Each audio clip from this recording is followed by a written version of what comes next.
Okay, so we're catching up with Geoff Geib from the Fallen Stars. You know, a lot of people don't know a lot about you, Geoff. Oh, that's a shame.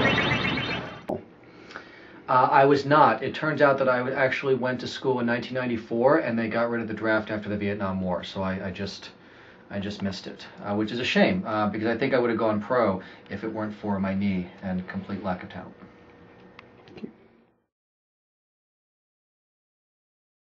I have dated 7 girls named Amy, but it has gotten to the point now where I actually refer to them by Roman numerals. Amy II was my college girlfriend, Amy V was my favorite Amy, and Amy R was my second favorite Amy.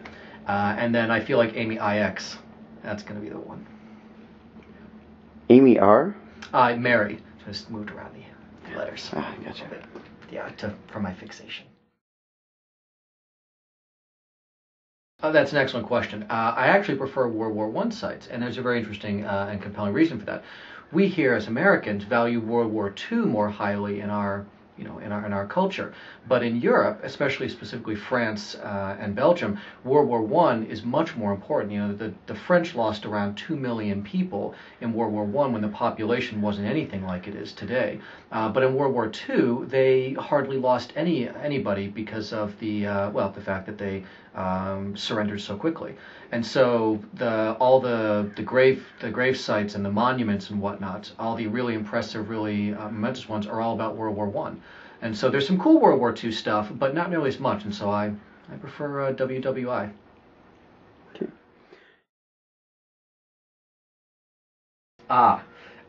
Everything is better in Maui. So that's actually a very easy question to answer. The trick is just don't let your boss find out about it until after the show's been canceled. So, mission accomplished. Junior? This is my 3rd junior level. That's very impressive. I don't know if the general populace really understands the achievement that I've just done here while talking to the camera. I'm dead. Shoes are a tool of our patriarch society that oppresses women and keeps minorities down. And I am all for equal opportunity. Hence no shoes. Okay. Junior? I have a lot of actually authors who I like Alan First novels very much. I like Carl Hyacin a lot, Elmore Leonard. I think they're fantastic. And as a screenwriter, I like Scott Frank a tremendous amount. He's probably my favorite screenwriter. He wrote Out of Sight and a bunch of great stuff.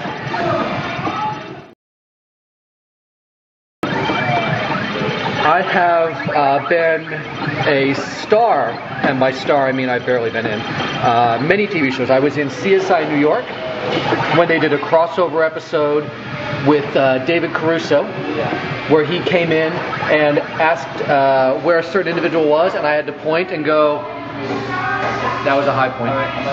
I've been a dead body on many shows. I was a serial killer victim on Criminal Minds, which was very fun. I had my throat slashed and was eviscerated. That was very cool. I was in 7 episodes of season 6 of Gilmore Girls, which is the only show where you can actually hear me on the air. When I'm informed that there are no more donuts, I respond by going, "Aww," and then that's the only time you can hear me in all of television. And as far as 2 others, I was on the 3rd episode of Heroes, which was very exciting, and I guess that's about it. I've been on basically 200 or so television episodes as an extra. Well, I actually shaved last week, and unfortunately it just grows back really quickly. And so I figure, and mostly it's just, for swimming. I gain an extra 1.3 seconds on the 70-meter dash. You can, but only on the promise that afterwards we geek out about how great Season 3 was with the mayor, and how awful Season 7 was, and how Joss Whedon lost his effing mind, and did many times again in its other shows.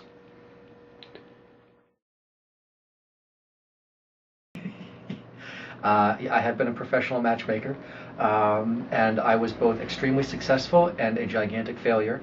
I had got 2 couples married, which I feel very good about, and I feel it's a nice lasting contribution to this world.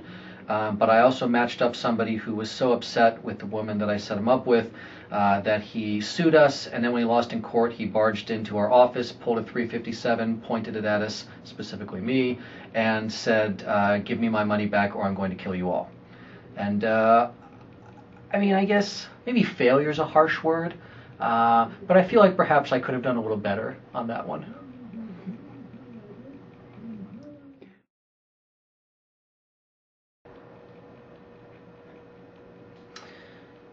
The band's doing a lot of good things, but truthfully, we could really use a new bassist. So I'm kind of hoping that maybe we get some auditions in and find somebody who can actually, can actually carry their weight. I hate to say it, and it's on camera. I know everybody's going to look at it, but it's true. You people have no idea what I deal with every single time we play. It's unbelievable.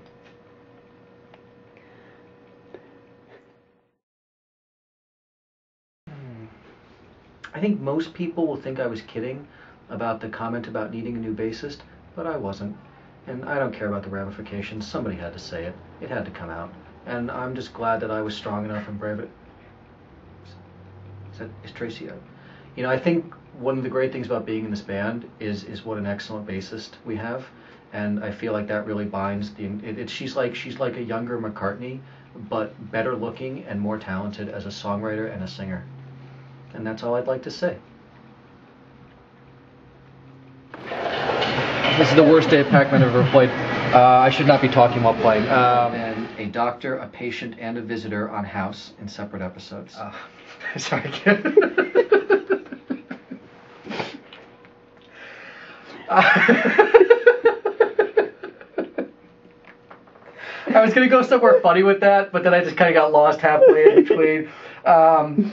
Yeah, honestly, the truth is that the hookers don't really care what music I put on. It doesn't really matter to them. They're whatever.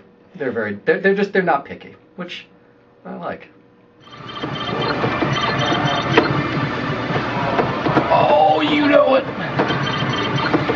Oh my God.